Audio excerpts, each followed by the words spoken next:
And I think that this is such an important conversation to be had because we are desensitized to a lot of things and a lot of things have been normalized. So a lot of the time we won't necessarily see that there's something wrong with whatever is happening because it's just so normal. But some things are not normal. Some things that happen on social media are not normal. And social media brain rot is not normal and it is not healthy. It can convince you that you are not pretty enough, that you don't have enough, and it can also become the reason you start acting out of character. The overuse of filters and editing apps, spending money you don't have to buy things you cannot afford, never actually living in the moment, but instead living to take pictures and videos in the right lighting with the right pose.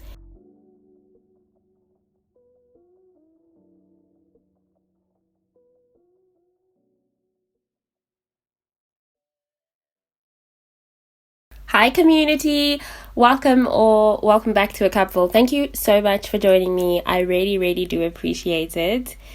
I am so happy to be here. I hope you are too. I hope you've been well. I hope you have been taking good care of yourself. We are very quickly reaching the end of the year, and I know how things like burnout can get to a person very quickly. So please make sure that you are taking care of yourself. Please make sure that you are taking each day as it comes. And please don't fight to finish strong and finish excellently if there is just too much going on around you, or there is just you trying to get to the end of the year. You don't need the added pressure of having to get 100%. You don't even need to get 100%. This isn't some test, okay? You just got to take each day as it comes and let it be that.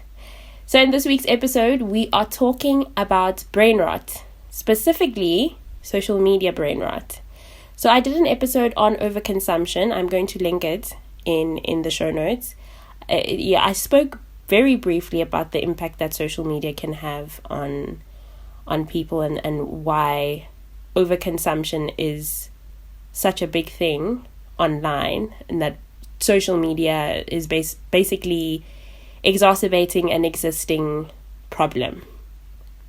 So in this episode, I really wanted to talk about social media and the effects that it can have in different areas of your life, not just your bank account, but your mental well-being, your emotional well-being. And I think that this is such an important conversation to be had because we are desensitized to a lot of things and a lot of things have been normalized. So a lot of the time we won't necessarily see that there's something wrong with whatever is happening because it's just so normal. But some things are not normal. Some things that happen on social media are not normal. And social media brain rot is not normal and it is not healthy. So what is brain rot? It is a state of mental fogginess and cognitive decline that results from excessive screen engagement. Is brain rot real?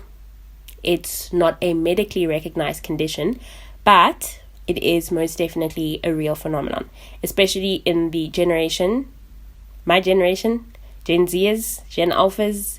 It's a very real thing. It's caused by excessive technology use. And that might mean binge watching videos on YouTube, scrolling social media, or switching back and forth among various browser tabs. On top of that, you might be simultaneously surfing the internet, texting, and checking your email. The end result, you are overstimulating your brain, and when you are digitally inundating yourself with too much information, you are at risk of brain rot. So I'm not coming up with none of this. I have done my research. As you know, I always do. This is something that I found in an article. Yeah, it's a real thing. It's not just me making it up. It's not me just saying because I'm trying to be a party pooper. It's real. Scrolling through social media platforms spikes the neurochemical dopamine, which produces feelings of satisfaction and pleasure. So you get a high. The more you do it, the more you want to do it. your brain associates scrolling with a feeling of gratification, even when you're aware of its negative consequences.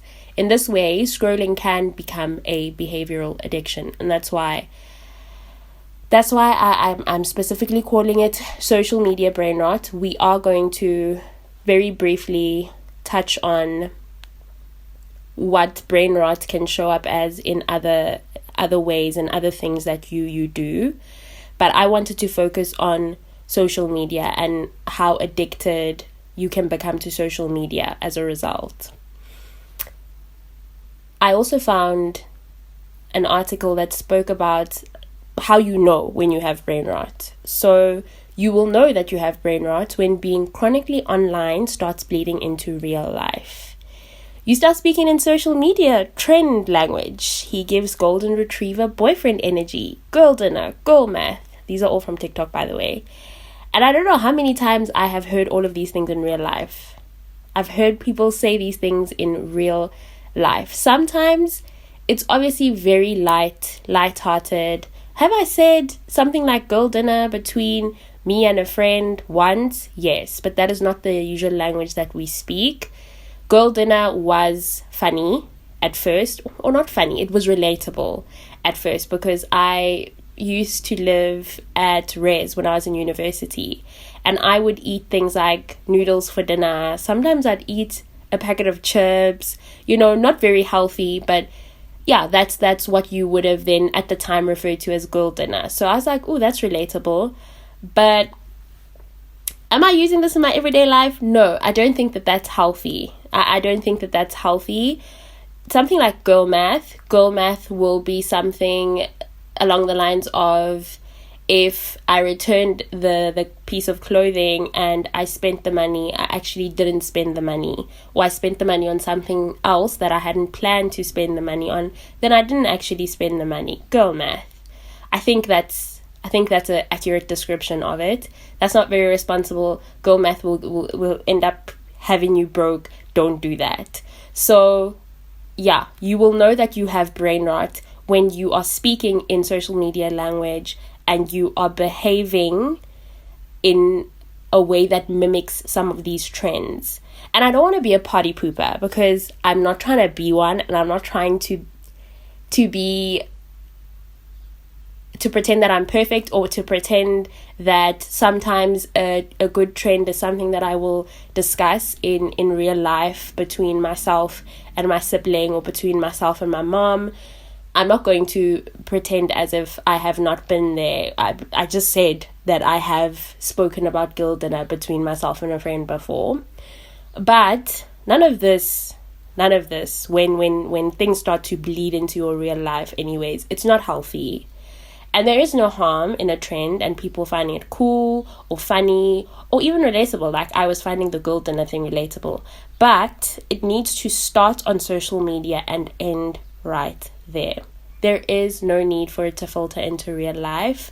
And even if it does filter into real life and you have that momentary conversation, that one-time conversation, 2 times maybe, let it just be that.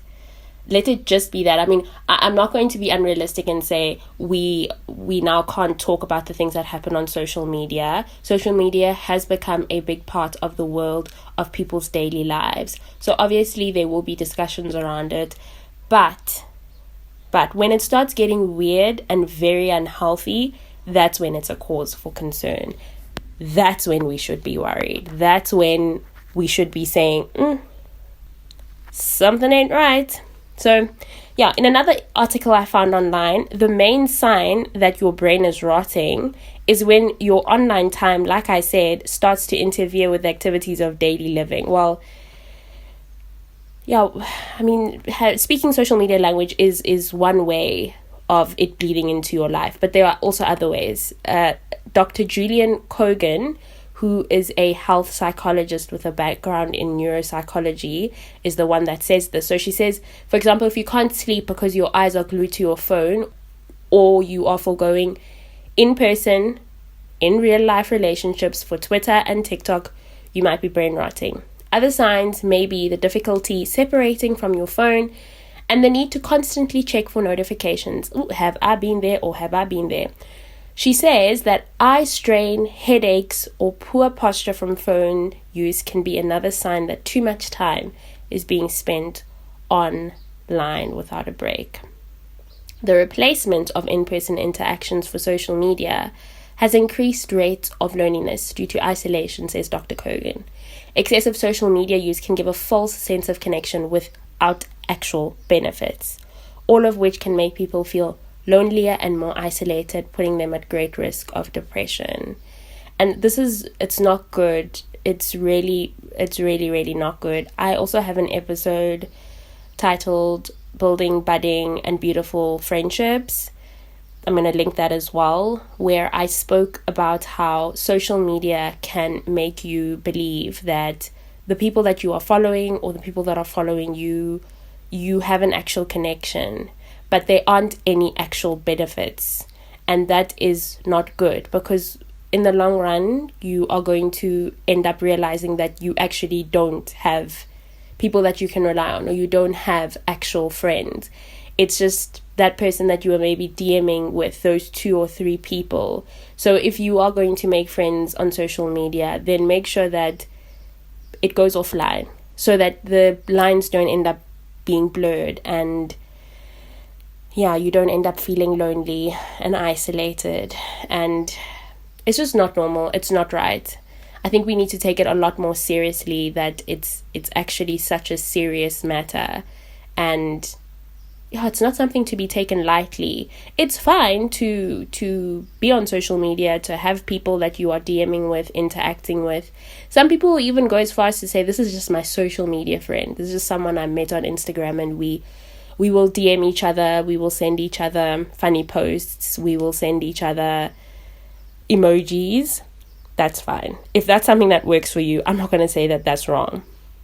But don't just now think that that's enough, because we need in-person interactions. And Dr. Kogan has said that without that, you can end up with a great risk of depression.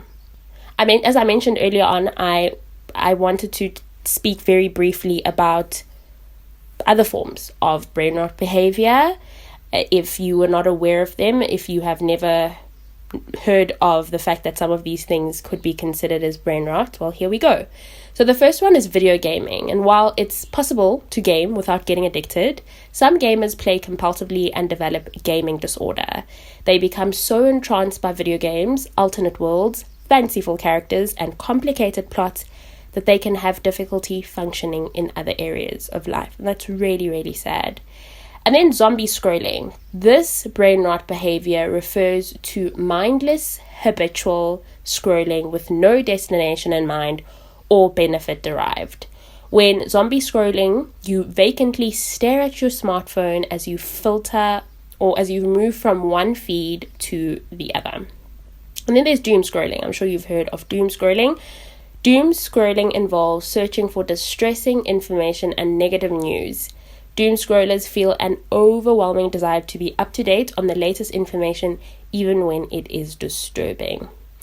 And then lastly, there is social media addiction.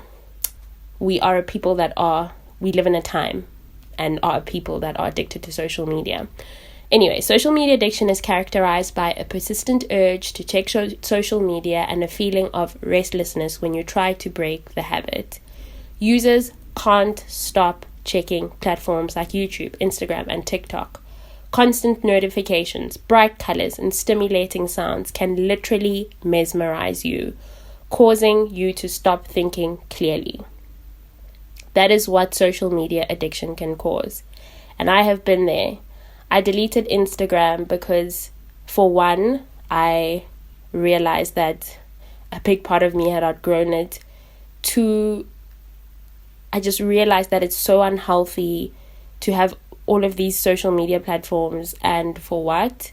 If I'm not using it, if I've outgrown it, if there's nothing happening there for me anymore, why am I still on it?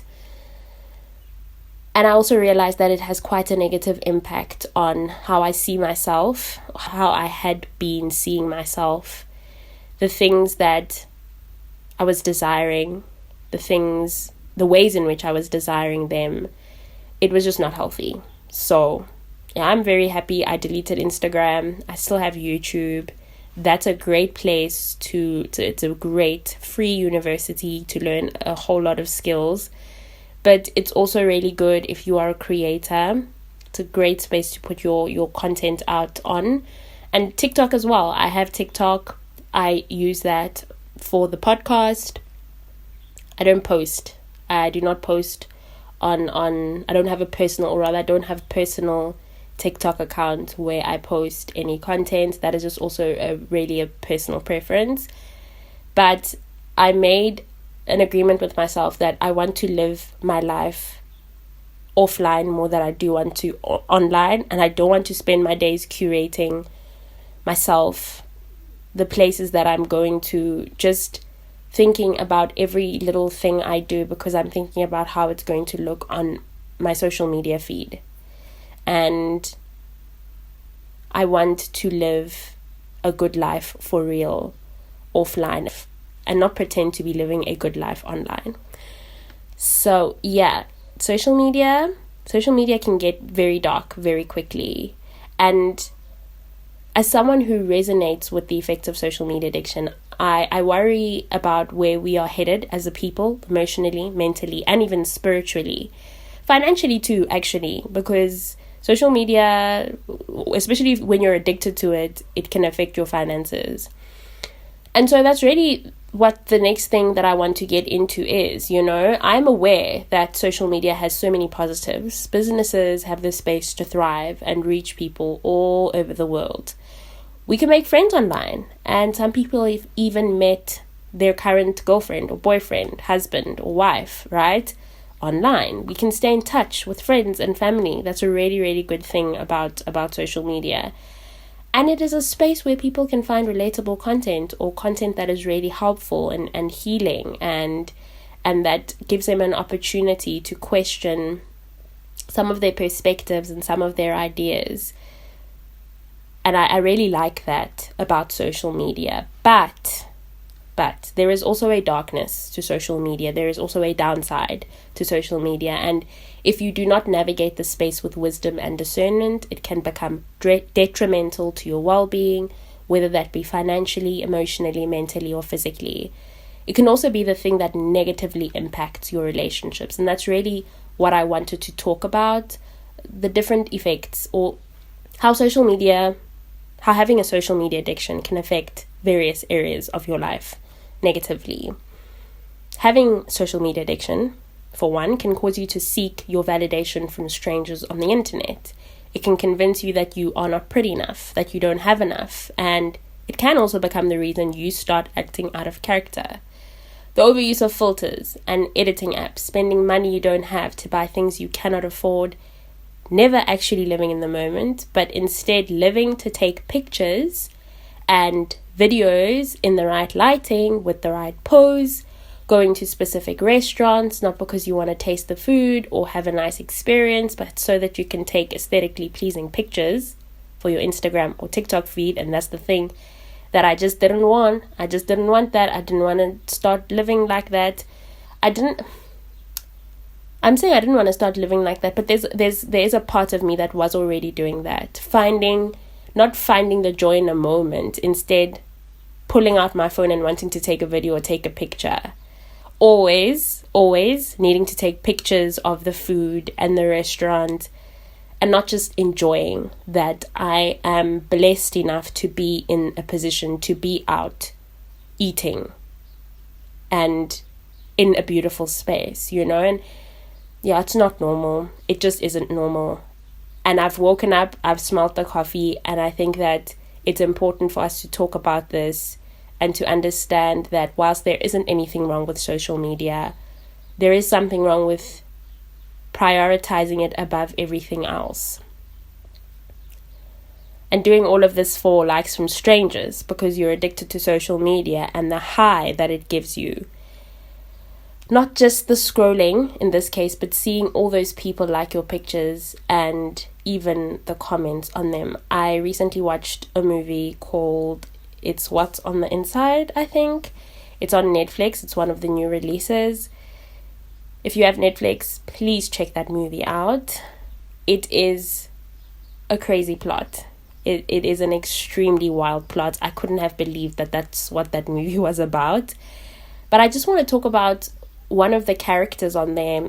She had millions of followers on Instagram, and all her life was about, everything she did was about taking the perfect picture. And then you would see her post, and within a minute she has like 1,500 likes. And some of the most obscene comments from men, just lusting over her body, just very boldly saying things to her. And I was just saying to myself, this is actually so scary that this is the reality that we live in, where people are now okay with leaving some of the most disrespectful, invasive comments on people's posts. But the very same people who have posted that thing, they are also okay with receiving those posts. They are okay with putting themselves out there in that way, in a very, not just vulnerable, but it's just like, I'm doing this because this is a means to an end, and I will do whatever I need to do, even if that means going through comments, reading through horrible comments, liking the comments. Sometimes some people even respond to the comments. It's just scary. And sometimes it feels like we are living in a simulation. It really, really does. Having a social media addiction, it also leads to falling into the trap of overconsumption, and has people convinced that the more you have, the better you'll feel, and the more you have, the more you fit in. I want to give you an example of the more you have, the better you'll feel, and how it is presented to us on social media. So picture this. An influencer does a self-care evening, and in it, she uses a whole lot of products, like a scented candle, bath bombs, body wash, face wash. One of those tray-like looking things. I'm gonna try and describe it better than a tray-like looking thing, but it looks like a board. It's a wooden board, and usually it has very nice designs on it. And that's what, I don't know if you've seen any self-care videos, then you would know what I'm talking about. But that's usually what she's going to put her tablet or laptop on, her snacks, her glass or mug, whatever. And then for aftercare, she has a 10-step skincare routine, which includes multiple serums and eye cream and face cream. She then gets dressed in a satin pajama set and gets into bed in her cozy new sheets, fancy new sheets. She claims how amazing all of those products are, all of them, everything from the face wash, bath bombs, right down to the sheets. And how they've helped her with specific challenges, the skin products, acne. Some other products have boosted her self-confidence, maybe the hair care stuff. Others have just elevated the aesthetic of her space even more, like the sheets. And then at the end of the video, she says something like, all brands tagged below, or you can find everything in my Amazon storefront. And those are usually the American influencers who say the Amazon storefront thing. But do you see what's just happened there? You are being sold a ton of products that you probably don't need without even realizing it. Or maybe you have been struggling with hyperpigmentation and you have tried a whole lot of products, but nothing has worked for you so far. And when you hear her say that the one serum helped her with hyperpigmentation, you quickly click on the link, or you quickly click on the description of the product, the description, and then you make a purchase that you haven't budgeted for. Maybe seeing that set up in her bathroom is what you believe you need to elevate yourself, is what you believe you need to elevate your self-care days or nights. And you buy a scented candle and other things, because why not? You'll get paid again, right? You'll have the money back in your account in no time. But the thing is, it's not just a whatever thing. You are developing a bad habit where you are impulsively buying things that you don't need. And you are also not thinking things through, nor are you being objective. You want it because you saw it on your For You page, or you saw it on this person's video, your favorite influencers, day in a life, self-care, mini vlog, whatever. You haven't really thought about how important it is that you get this thing. you haven't budgeted for it, and you can't actually afford it. You also didn't give yourself the opportunity to see that the influencer was on the job. They were either reading a script because maybe the video is sponsored, or when you click on the link and make a purchase, they are going to make money from it. And no hate to the influencers. They should keep working. They should keep getting their bag. But you need to have discernment when you are online. And that's just the thing that I wanted to highlight, is that it's important for you to think things through online, because everything is very fast. You are going to see another video like that, maybe 5, 6, even 10 videos later. And you need to remember that this is a business. There is an influencer that's being paid. There is a business behind that influencer that is going to make money from you buying that product from their website. So you need to ask yourself, is this a need or a want? If it is a want, then look at if you can actually afford it. And I don't mean swiping your credit card or taking money out of your savings. That's stealing from yourself for instant gratification. And that's not a good thing. And we've got to just be honest about it. Swiping your credit card for a serum that you don't need is not a good thing. I understand when you use your credit card for emergencies, but racking up debt because you wanted to buy something that you saw, that you haven't budgeted for, that you saw after going onto social media, after going onto TikTok or Instagram, that is instant gratification. So if it's a no, just leave it alone. Just don't buy it. I was watching a video where this lady was saying that if you feel like you need to get this now, like you're fighting, put it in your cart, leave it in there for a few days. If you forget about it, then you didn't actually need it. It was going to be a moment of instant gratification. But if it's something that you really need, it will stay on your mind. It will be something that you will want to eventually get. And even then, let it stay in your cart. And then when the next cycle comes around where you budget for your skincare products for the month, where you just do your full budget, see if you have money left over to incorporate that into your budget, if it's that important. But again, we need to be wise when we are scrolling. We have to apply ourselves. We have to have discernment, because social media has very, very quickly become a place where you can end up spending money without planning for it. You can end up partaking in things without it being who you are. And you gotta know yourself. You have to know what is important to you. You have to know what you value, or else you can get sucked into that social media vacuum. And I've also realized something, that there's this idea that has been pushed on social media that self-care is bath bombs, scented candles, more linen, getting your hair, nails and lashes done every single month. For some, especially when it comes to nails, every 2 weeks, getting a wax, buying more skincare, weekly brunch, Uber Eats every other day. That's what social media is saying self-care is. That's what social media is saying you should aspire to, you should work towards, that you are taking care of yourself when you are doing all of these things. But the self-care that we really need to be talking about is not buying things you cannot afford, not taking out credit unnecessarily, learning to do it yourself, DIY a lot of your beauty maintenance so that you can save money and so that you aren't spending things like 3,000 rands on a wig install. Okay, well, you won't spend 3,000 rands on a wig install. Maybe you'll spend 3,000 rands on a wig. I was looking at prices of wig installations, and one of the really popular hair salons here in South Africa, there are a ton everywhere in the country. Theirs is between 700 and 800 rands. And they also do a full face of makeup for the people that want to do makeup if they have a special event, then 800 rands. So it's still a lot of money. You've bought the wig, you're now going to install it. That's still a lot of money. And am I saying learn to install your wig at home? If you can, yes. If you don't want to and you're not someone that wears wigs often, then I guess if you want to spoil yourself once in a while, then sure. But it's just better to learn to DIY a lot of things, because yeah, it's going to save you money.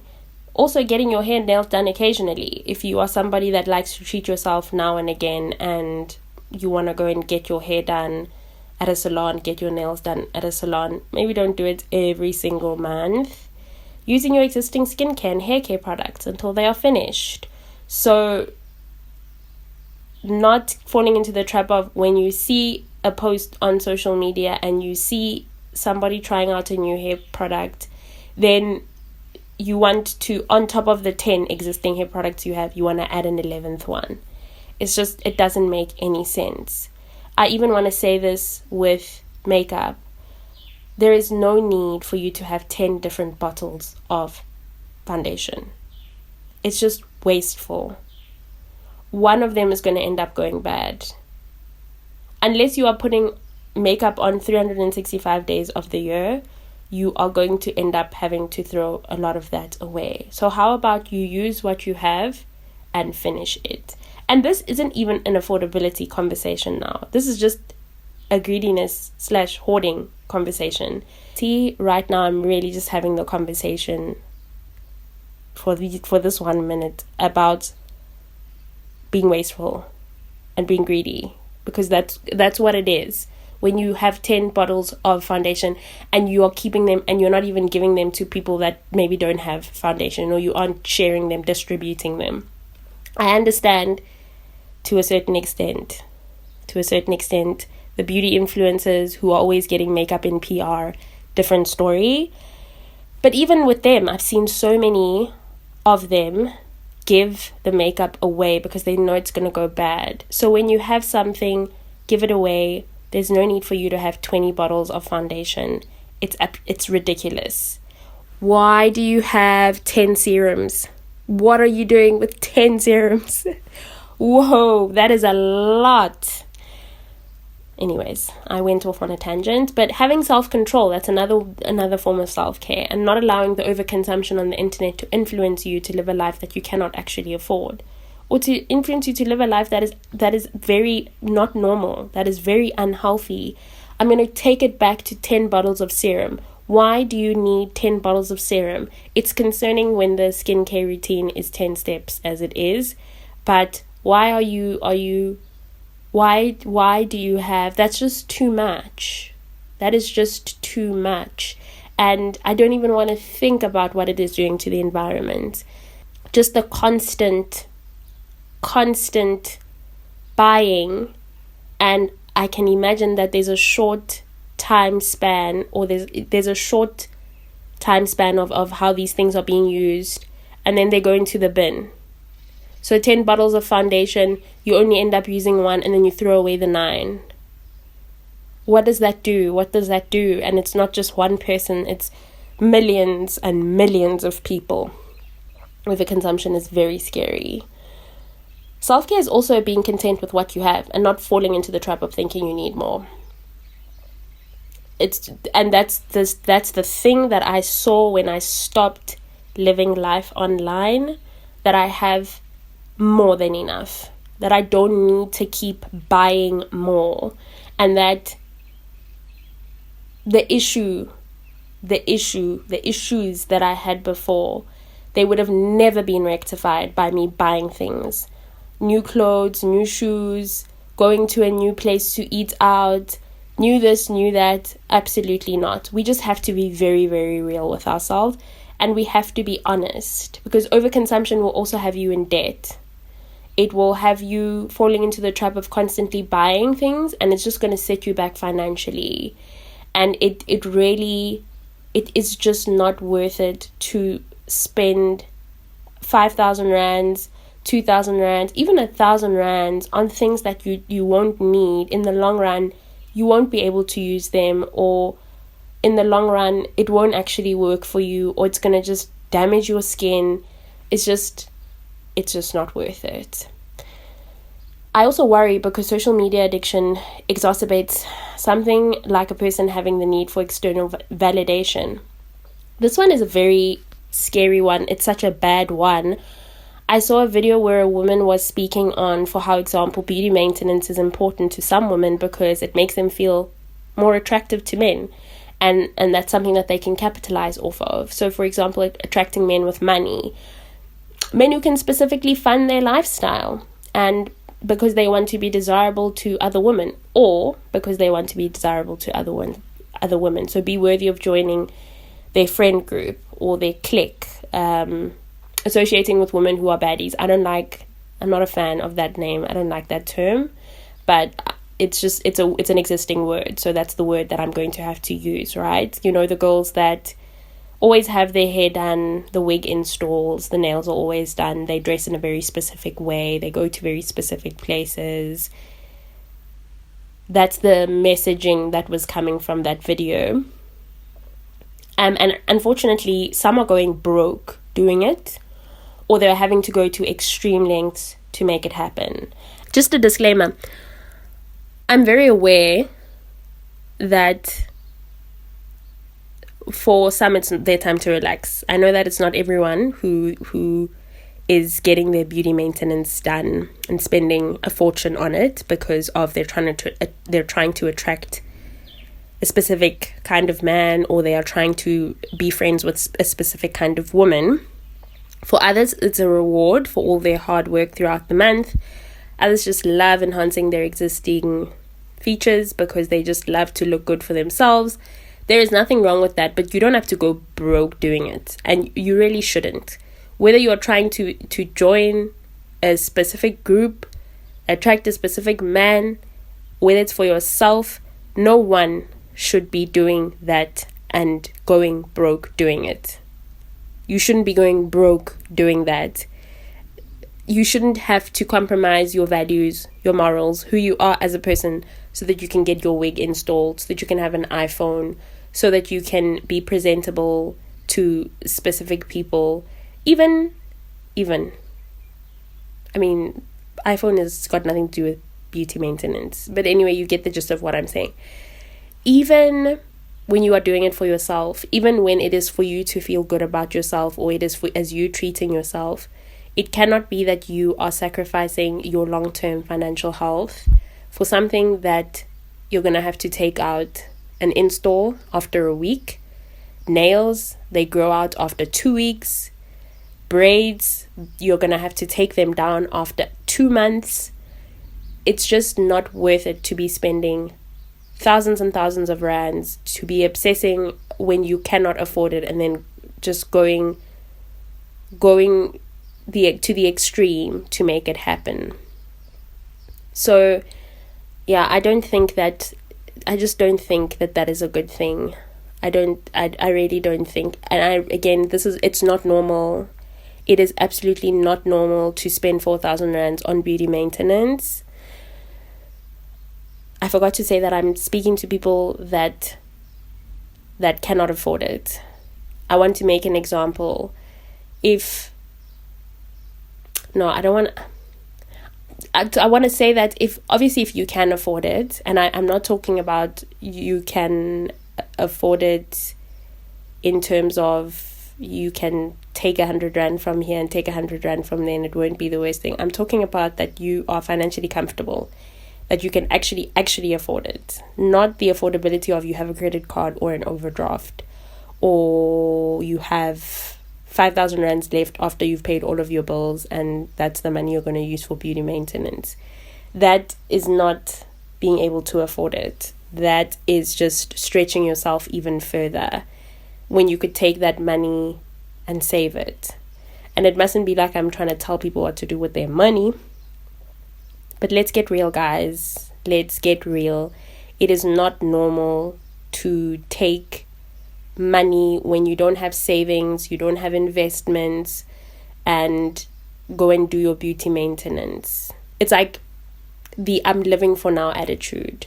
It's not thinking about your future. It's not thinking about the fact that there is still 10 years from now, 20 years from now.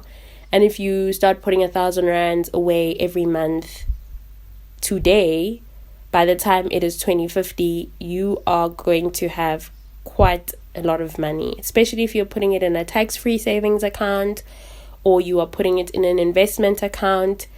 Those are smart moves to make, because you only live once. that's going to get you into trouble. And we are literally only here on earth once, but we still need to be responsible. So, yeah, I also feel like there is a bit of, well, in the case where you are not doing all of these beauty maintenances and you aren't going to the extremes for other people or to get other people's attention. But there is an element, I want to say that there is an element to what I was talking about in terms of the beauty maintenance thing, going to the extremes, getting into debt, not really being concerned about how this is impacting you financially, especially if you're just spending obscene amounts of money and you aren't doing it for yourself. There is an element from where I'm standing of needing external validation. So if you are not doing all of this for yourself to feel good about yourself and you're just doing it to get other people's attention, you need to ask yourself why you feel the need to impress other people. And if it might not be a sign, or if maybe it is a sign that you put external validation over your financial well-being and even your mental and emotional well-being, because it does end up affecting you when you firstly constantly feel the need to look a certain way, to be liked by a certain person or people, and secondly when you are spending money you don't have or having to go to extreme lengths to get the beauty maintenance done. And of course, as I mentioned earlier, social media brain rot, and as a result being addicted to social media can make matters worse. It affects your thinking and your decision making. It really doesn't help to constantly see videos of people presenting a certain picture, usually a portrayal of a specific lifestyle of perfection, wealth, access to a certain level of social acceptance, presenting this idea that if you look a certain way, maybe even speak a certain way, hang out in certain places, and partake in certain things like club or groove culture, you too will be socially acceptable, and people will want to be around you, and people will like you. You will be just like everyone else. You will be cool. You're going to be cool, right? Please remember that social media is curated. That's something that's why I was saying discernment. That's why I was saying wisdom. When you get on the apps, please remember that social media is curated. Most social media posts, most of them are not realistic. People intentionally present the good parts of their life and leave out the bad ones. You won't really know whether a person lives the good life materially. Like, you don't actually know. Think about it. You don't actually know. You don't know if what they are presenting online is what's happening offline. You don't actually know how a person is able to go to the club every weekend and buy thousands and thousands of rands worth of alcohol. People edit their pictures. They remove the acne, the blemishes, and hyperpigmentation from their faces and cellulite from their arms and thighs. I have seen video essays and reaction videos to influencer lifestyles where it was found out that they rented out a house and cars and they made it seem like they owned those things. Some people have gotten into serious debt to fund the beauty maintenance runs, boozy brunches, the weekly restaurant visits, the traveling, the expensive clothing, and the apartment or the house, so that they can fit into a false reality that is curated on social media feeds of influencers, right? But more than anything, for someone who needs to be seen and heard because of much deeper issues or traumas, they can end up falling into a dark hole of living a life that they cannot actually afford or handle, just for them to be accepted, just for it to be like, ooh, this person has arrived, they're making it. But the thing is, it will probably never be enough. It will be like filling a hole that cannot be filled, like trying to fill a bucket that has multiple holes with water. And for some, it's financial trauma. For others, it is emotional or mental trauma. That's what those holes are, and those are the issues that need to be addressed. There isn't an amount of clothes or shoes or anything really that can fix much deeper issues. And we have to be honest and realistic that social media has normalized a lot of things that just aren't normal. These weekly hauls that some influencers that some influencers do are not normal. You cannot buy makeup and clothes and jewelry and handbags and shoes every weekend, or even every month is a bit much. At the end of the year, you have 12 bags.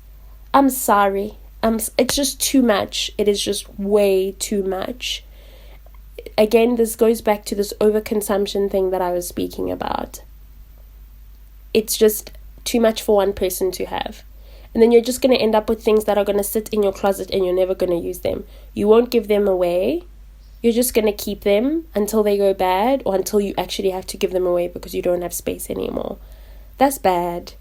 A 10-step skincare routine is ridiculous. It's ridiculous. Going through multiple bottles of skincare during a skincare routine, that's not normal. That is not normal. Every dermatologist that I have seen, every video that I have seen, they say that what you need is a face wash, a face cream, and sunscreen. At night, it's just face wash and face cream.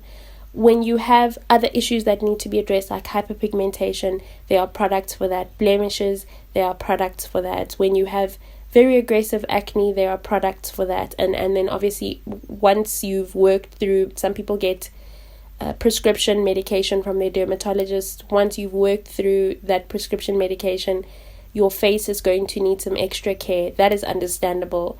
But when your skin is fine, why are you going through 10 steps? Why? Going out to eat every single weekend, that's multiple restaurants in the same weekend. That's the particular problem I have there. There are some people who do have it in their budget. It is in their budget. They budget for it to go out to eat every Sunday or every Friday. That is fine. As long as you can afford it, that's fine. But you are doing Friday, Saturday, Sunday, you are going to a restaurant every day in the weekend. If you cannot afford it, if you cannot actually afford it, if you're not wealthy, why are you doing something like that? You see, social media has just made things that are not normal. Beauty maintenance, that is costing you an arm and a leg.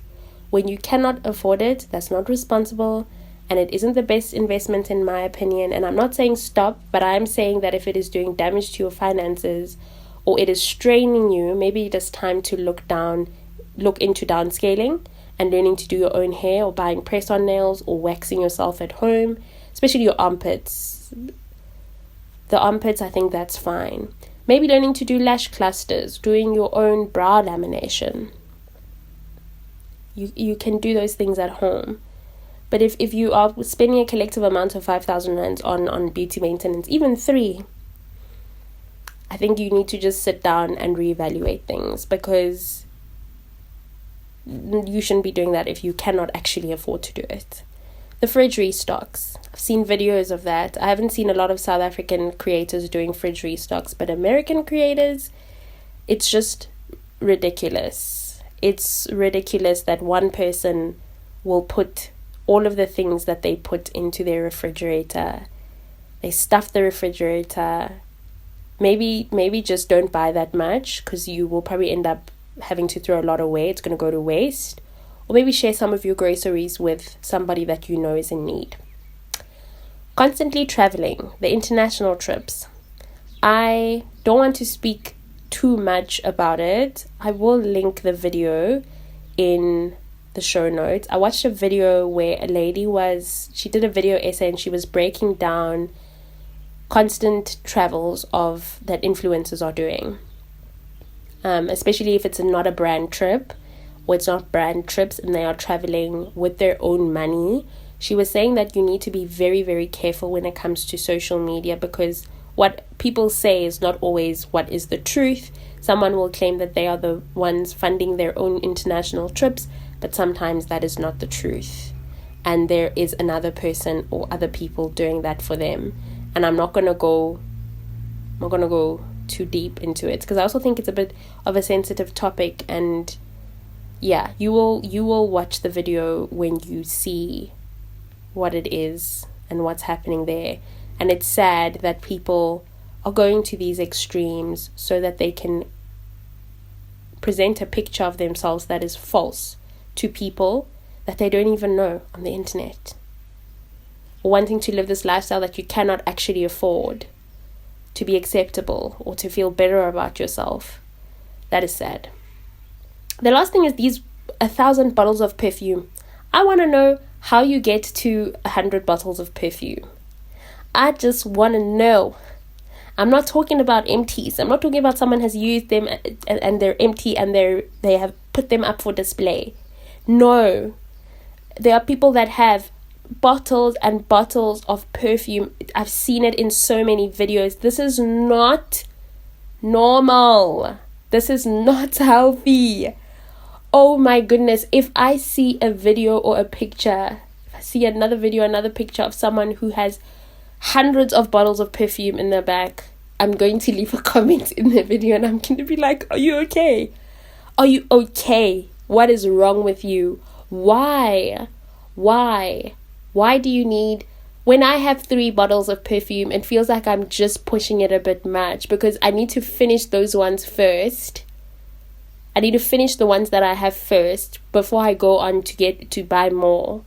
And I guess if you are a big perfume person also, then you will have quite a few. You'll have a nice collection. You'll have something sweet. You'll have something that's a bit more woody. You will have something that's got the berries, the cherries. There will be different categories for different occasions. That's fine.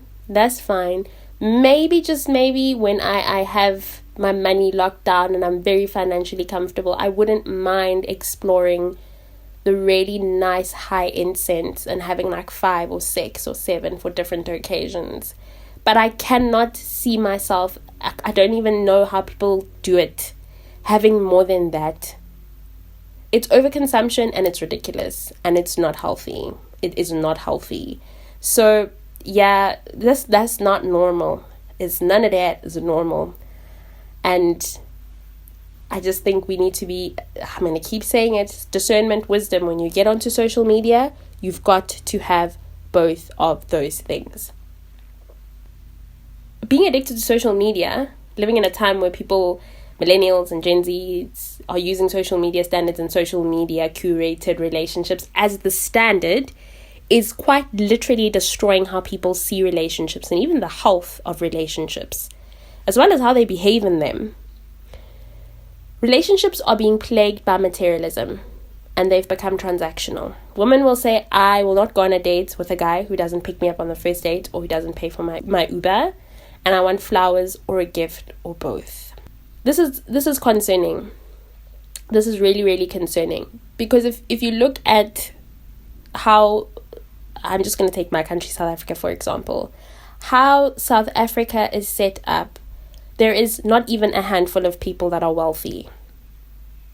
And when you are asking, we're talking from an economic perspective now, maybe we can look at it even socially. When you are asking the man that you are going on a date with, as a woman, for him to pick you up or to pay for your Uber, and then you want flowers or a gift, you are being unrealistic. That man probably works a 9 to 5. He just be working a regular 9 to 5. He is probably in his lifetime not going to make it to wealth status. He needs to be thinking about saving, putting money aside, getting into investments and so forth. And you are presenting yourself as somebody who's extremely materialistic and who is looking to see this relationship as transactional.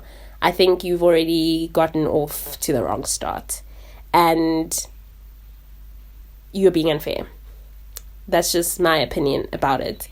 If he agrees to pick you up, that's good for you. I just also am thinking about the fact that from a safety perspective, that's really not the best idea for a man that you don't know to come and pick you up from your house. You don't know how that date is going to go. So you don't know whether you are going to go on a second date.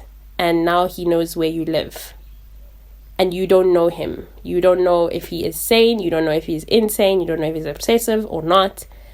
So I just think we need to all be very careful and think things through and don't allow social media to rot our brains and not allow social media to rot our brains and not allow social media to dictate the standards that we have in relationships. Because One thing about materialism, it will blind you from being realistic and honest about the reality of things. Some people want it to be an expensive dinner where you dress up, you do 5-star restaurant, but then they won't go 50-50 or even 80-20 because a man must always be the one to pay. And while I do not dispute that, I will say that expecting a guy you are meeting for the first time to pay, he must fork out 1,000 rands on a first date. 1,000 rands plus on a first date is ridiculous financially. It doesn't make any sense. And just thinking about the history of this country, there is absolutely very little of a chance that the person you are with is wealthy, or he comes from a very, very rich family and therefore he is also rich. So yeah, it's for me, from where I'm standing, doesn't make any sense. He works a 9 to 5. And also, I will say that it is not only up to the woman to not have these unrealistic expectations. It's also up to this man to set his boundaries and to make them clear from the get-go. And if this woman is like, oh my gosh, you're broke, I can't do it, then let it be so. You walk away from each other. Or else you're going to end up in a situation where you've set a precedent. You have made it seem like you can afford these 1,000 rand dinners. You didn't say from the get-go, even when you were setting up the date, you didn't say on a first date, I don't do this, I don't do that, I prefer to do this because this is what I can afford. You would be unfair if you have created this idea that you can afford it and now you can't, and now you are getting frustrated because you can't actually afford it much later into the relationship, where this person is asking you to pay for their hair, to buy them shoes, to do this for them, to do that for them, and the financial weight is just too much. So the guys also need to make it clear, okay? Make it clear. But nonetheless, it is being inconsiderate when everything is about you and what you want. And it's also quite telling of your character. So yeah, a first date is a test drive to see if you could go on to have a second date. That's my opinion. And that should be kept light and simple as well. And it has to be in a space where you can really talk and you can ask questions and hear each other out.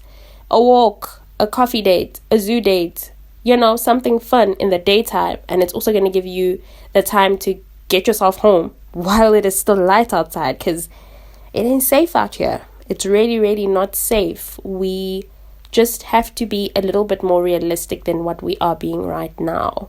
When you are somebody that has put yourself out there, you are on the market, if you are somebody who prefers to date multiple people at the same time, then you just have to be very careful, protect yourself. Don't be going out late at night to these people. Don't be going to their houses. That's just not safe. Daytime things, yeah. And if you're going to do a nighttime thing with a person, make sure that you are getting yourself to the location and that someone's going to come pick you up, like a family member, or you're going to be able to get yourself home and you'll be safe, okay? But girls, you just gotta be more careful. I'm the kind of girl who prefers daytime activities. I am not going to go out at night with a stranger. We have to build trust first. So we'll stick to daytime activities. Also, when people are in relationships, they expect gifts all the time. Flowers, bags, perfumes, money for your hair, for your nails. There's nothing wrong in wanting to be spoilt a little bit by your person. But they aren't your dad, nor are they your bank. And I'm sorry to break it to you, but if you are in university, dating a university student, it is ridiculous for you to ask him to take you to a 5-star restaurant, buy you expensive sneakers and handbags, buy you flowers every week, pay for your beauty maintenance, and give you money for the fun of it. That's not okay. That is absolutely not okay. Social media has normalized relationships being transactional, and it has normalized young girls that have just come out of high school going into university, girls that are still early in their university days, even ones that are, you're 23, 24, and you are expecting your university boyfriend to just buy all of these things that social media says a boyfriend should buy a girlfriend. That's unfair. He is at school just like you are. And I will take it back. If you haven't yet familiarized yourself with the history of this country and how different groups of people, specifically Black people, historically were financially excluded. Socially, there was no way for you to climb up. It just was not going to happen based on your race. And for you to expect somebody who is needing to start at the very bottom, they don't come from money. They are 24. They are still in school. They're 23, maybe 24, just started working. And now you want him to overstretch himself to prove that he loves you. No. My sister, as an older sister, let me tell you something. You're being unrealistic. You need to get off of social media and you need to go outside and touch some grass and interact with people and give TikTok videos a break and give Instagram videos a break, because they have created this idea in your head that if a guy cannot do this, he's not good enough. That if a guy cannot afford certain things, he's not man enough. And that's false. That is false. I also want to say that if a guy doesn't have the money that you are looking for, he cannot provide the things that you want him to provide, don't make fun of him. There's nothing wrong with him. He then isn't your type. Leave him alone. Don't be weird. And I would also just like to prompt, if there are any guys listening here, that do not set yourself up for failure. Do not self-sabotage by creating an idea in somebody's head that you can afford to do certain things for them. And then when it's time to do them, you can't actually do them. Please, don't do that. That's not a good thing to do. Don't look down on people when they don't have much materially. That's what happens in a lot of these relationships. Don't do it. Everyone starts somewhere. And it is almost as if what is being said is that if you are not in a good place financially, you don't deserve love. That's what I get a lot of the time. And I'm not trying to romanticize financial lack or poverty, but I am also saying that not everyone is born rich. And I find it to be ridiculous when women, especially the younger girls, ridiculous is not, it's harsh. It's sad. It's ridiculous and sad when the younger girls say they can't be with their age mates because they are broke. They are broke. You are too. You haven't started working. Unless you come from wealth, money, a background where you have good financial covering, you are also broke. And it's fine because you are young and you still need to build yourself up. And that's fine. That's perfectly fine. But what social media has then done is convinced young girls that if a relationship doesn't look like this and he can't provide for you, leave your age mates, date an older man, because they are the ones that have money. But that isn't safe, and it creates space for a relationship where the older person takes advantage of the much younger person.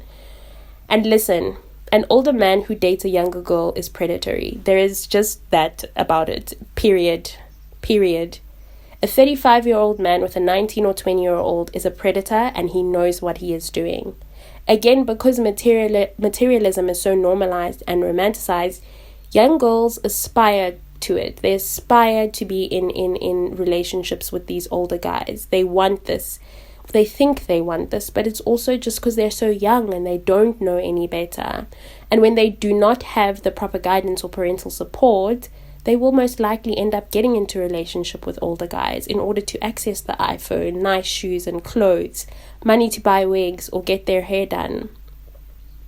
And it's heartbreaking to see how many young girls are lost and do not have a proper understanding of the long-term effects of being in relationship with an older man. And just how bad the long-term impacts can be. It's always going to break my heart to see the young girls gravitating towards that kind of a lifestyle and believing that it's okay to do anything at all to be like the other girls, anything at all to have the material things. Social media has also introduced things like icks. The term ick, I heard it on social media. I'm sure it's in the dictionary, right? I don't know. But anyways, icks are a huge thing. Some things are annoying. Yes, I granted, like when someone slurps their tea or chews with their mouth open. Yeah, that's something that puts me off too. But if a person has a regular Velcro wallet instead of a card holder, that cannot possibly be the thing that is grounds for a breakup. And that is something someone said in a TikTok video, and I was so shocked. And then the trends where if your boyfriend is not interested in peeling an orange for you when you walk up to him and ask him to do it, then he actually hates you and you should break up with him. It's called the orange peel theory, and that comes from TikTok. And you see why I'm saying that social media brain rot is affecting people's relationships. So many girls were recording themselves going up to their boyfriends, and if he wouldn't peel the orange, then people would say, oh my gosh, you should break up with him. Oh my gosh, he hates you. One girl went up to her boyfriend in the middle of a meeting, and she wanted him, he was working from home, she wanted him to peel the orange, and he's like, I'm busy, what are you doing? And people in the comments were like, he hates you. I said, what? Are you a baby? Are you a child that lacks emotional regulation? Are you no discernment whatsoever? You just hopped onto a trend whilst your boyfriend, they seem to be cohabiting, providing for you, because she has alluded to the fact that her boyfriend brings in a lot of the cheese. He's busy, he's on the line, he's in a meeting, providing there, he's working the job that will give the money so that you can do whatever you want to do, buy food, buy clothes, whatever it is. You're going up to this man and you are disturbing him in the middle of the meeting. I too would be very irritated. Someone coming up to me with some ridiculous thing whilst I'm busy in a meeting. You are disturbing this important process. Women are comparing their boyfriends to their favorite social media influencer's boyfriend, and some men are so addicted to the Instagram baddies' demeanor and body that they compare their girlfriends' bodies and their girlfriends' demeanors to that. And I think that is just mind-blowing. It's crazy, the things that are wreaking havoc in relationships today. Social media says your boyfriend needs to be attractive, have good fashion sense, be photogenic, and have a great sense of humor, as well as have a likable personality. And then when it starts getting real, the struggle gets real. Because the real work begins and the honeymoon phase is over, because what brought them together isn't their shared values, character traits, beliefs, social and political views, or faith, but rather their looks, good fashion sense, being able to pose right and take aesthetically pleasing pictures, and be able to buy gifts all the time. Hey, some people are they're willing to break up with the good partner that they have because they're not cool enough. They're not trendy enough. They are boring. There's something called boring love on TikTok now that's going around. And I'm just like, when does it end? When does it end? When does it end? And then, on the other hand, I've seen videos where women are asking where all the good guys are at. They ask, after going through yet another breakup, yet another relationship failing. I mean, yeah, it's just, I'm so sorry to be the one to say it, but of course its foundations are going to come apart because it was built on materialism and a likable personality and fashion sense, and not on the important things. And this is when you're going to start hearing men are bad, cruel people who always choose themselves. There are situations where the statement is very, very, very valid. There are bad men out there. There are situations where men are bad people, where they are cruel. Men who walk out on their families, those are not good people. They are cruel people. That's perfect example of that. When you made a commitment and then you decide that you don't want to do it anymore. That's you choosing yourself, and that's very cruel on your part as a man, if that's something that you have done or that you are thinking about doing. But in a case where you got together with someone and you did not do your due diligence, and it was all materialistic, and then they show you who they really are, their character shows themselves, then it's unfair for you to say we are the good men. Because then you need to ask yourself, what's going on with me that I've chosen this for myself? You willingly and knowingly walked into and stayed in that relationship. And of course it hurts that things have fallen apart, but also acknowledge that you were prioritizing all the wrong things, and you have to take some accountability, acknowledge that there's something that's much deeper that's happening inside of you. And then, just lastly, social media gives terrible relationship advice. I just want to say to you, please be cautious when you take information from social media and you want to apply it in your real life, especially when it comes to relationships, especially when it comes to friendships, especially when it comes to advice on building a healthy and non-lasting relationship, right? There are all these relationship coaches, some who are single and others who have been in multiple failed relationships giving relationship advice. And I absolutely refuse to take advice from someone who doesn't actually know how to work towards having a healthy relationship. Some of them present themselves. They're not very transparent. They present themselves to know everything, to have a lot of experience, but they aren't very honest. So you can be easily misled by that. You have people like the Sprinkle Lady, otherwise known as Shara7, who is mostly just misleading her audience, in my opinion. There are women who make videos about how you should never ever put yourself in a position where you are building with a man. Some will say you aren't Bob the Builder. This is obviously, there are grey areas with this one for me. I've said it before that if you can see that the man that you are with is making you carry the weight of everything and he is barely doing the heavy lifting, he is building, but he is not present emotionally, he is not there mentally, he is not there physically, he isn't there spiritually, then it should be a good indication to you that this person, should the time come or when the time comes that we're good, we stand up, or he's great and he ends up with a business of his own and he ends up doing well, then he'll probably walk. He won't even think twice. But when you are with someone and you both start dating at 24 or 23 when you don't have much, and together you build your lives, you're both very present, you both want the best for each other, and this man is not saying stop your dreams to help me build mine. He is saying I need some support, I need help here and there, but know that I will be your support and know that I will be your help here and there. Then absolutely, I say that if that's going to be you being Bob the Builder, go for it. Go for it. You just need to know when somebody is actually involved and they want to be there for you just as you are being there for them, versus when they are not and when they are just using you to get ahead, or they are just stepping on your head and they're not thinking about how it's affecting you. There's also information on social media that people say that cohabitation is the only way to truly get to know your partner before marrying them, to ensure that you do not end up with someone you cannot actually live with, which I absolutely disagree with. I think this has more disadvantages than advantages. I will get into that in another episode. And the last thing is, people say that you need to have sex before you get married so that you know if your partner is good in bed, which will prevent having a miserable sex life when you are married, which I also think is very false, and this can be very misleading. People that are married now that did not partake in the act of sex before, they have positively said that it has had an even bigger positive impact on their lives not doing that before marriage, because it gave them an opportunity to get to know each other more intimately in the other areas.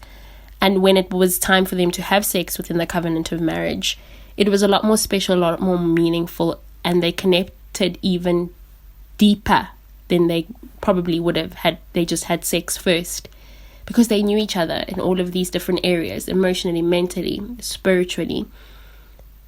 They knew each other's character traits. And you know what? I absolutely hear that and I agree with that. So yeah, discernment, wisdom, very, very important. This whole episode was just about highlighting how we need to understand that social media, as much as it is a real place, a lot of what people do on it can be very performative. And while it can be a good tool, it can also be a very negative one. So you need to be careful. You need to know what you're doing on there. And you need to choose to expose yourself to the good things. You have to curate your feed. You have to have things like the limits on time so that you are not spending your days scrolling. Go outside and touch grass. Be amongst friends and family. Just be very, very careful about what you're consuming and how much of it you are consuming on social media. Yeah, this is definitely where we are ending this week's episode. This is such a long one, but I enjoyed recording it. Just like I enjoyed doing the research for it. I think I'm going to do a part 2 because there is still so much information that I wanted to add on that I didn't really get a chance to add on. I'm not sure though. I will see. Thank you for joining me. I really, really do appreciate it. Everything is in the show notes. I just wanted to say that. So if you are looking to send an email, if you're looking to get the link to the TikTok page, that's where you can DM me, talk to me, let me know what you thought about an episode. You can also just leave the comment in the comment box on whichever platform you are listening on. But yeah, you can share your thoughts via TikTok DMs, or you can otherwise just send me an email. Again, all of that is in the show notes. I will also add the links to the episodes as I promised to do. Have a lovely remainder of this week. Rest when you need to, work when you need to, be kind to yourself and others. Do not forget that it's important for you to get off of social media and go outside and live your real life. Be appreciative of what you have and stop thinking that you need to aspire to have the things that people on social media are presenting to you. Most importantly, please don't forget to keep doing the things that fill your cup.